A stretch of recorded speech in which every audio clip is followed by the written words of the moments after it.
ఈ తెలంగాణ రాష్ట్రంలో 80% నుండి హిందువులను ఓటు బ్యాంక్ గా మార్చడమే లక్ష్యం. ప్రతి రాజకీయ పార్టీ హిందూ ధర్మం గురించి ఆలోచించేటువంటి వాతావరణాన్ని పక్కా తయారు చేస్తాను. మర్చిపోండి, నేను భయపడేటువంటి కాదు, వెనుకకు పోయేటువంటి కాదు.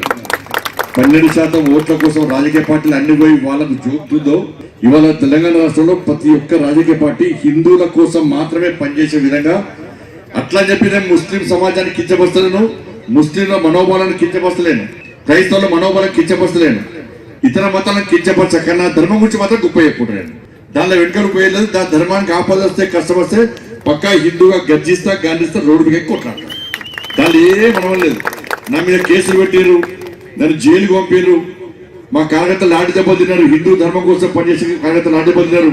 మొన్న ఉప్పలో గోరక్షకంగా కాల్పులు జరిపారు. ఇలా కార్యకర్త ఇంకా హాస్పిటల్ ఉన్నాడు. ఆ కార్యకర్త నిరుపేద కుటుంబానికి సంబంధించిన వ్యక్తి, వాళ్ళ కుటుంబం పేద కుటుంబం. ఏం అవసరం అండి ఆయనకు? ఇలా ఆ ఒక్క కార్యకర్త ఎందుకు గోరక్ష చేయాలి? ఇలా ఇంతమంది డబ్బులు లేవు, నాకు చాలా మంది డబ్బులు ఉన్నాయి, వాళ్ళు దేనికోసం పని చేయాలి? అన్నగారు బాపసలు ఉన్నాయి. ఏం చేయాలి?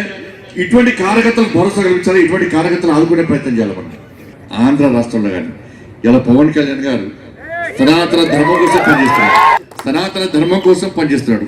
ఇలా సమాజం అంతా కూడా, ఆంధ్రలో హిందూ సమాజం అంతా కూడా పవన్ కళ్యాణ్ గారు చెప్పేటువంటి సనాతన ధర్మం గురించి చెప్పేటువంటి విషయాన్ని తూచా తప్పకుండా పాటించి, ఎవరైతే ఇతర మతాలకు కన్వర్ట్ అయినో హిందువులందరూ కూడా, ఎవరైతే ఆంధ్రలో హిందువులందరూ కూడా ఇతర మతాలకు కన్వర్ట్ అయ్యారో, మారినో, వాళ్ళందరూ కూడా పునరాలోచించే పరిస్థితి ఆంధ్రలో వచ్చిందంటే దానికి ప్రధాన కారణం పవన్ కళ్యాణ్ గారు సనాతన ధర్మం గురించి మాట్లాడారు.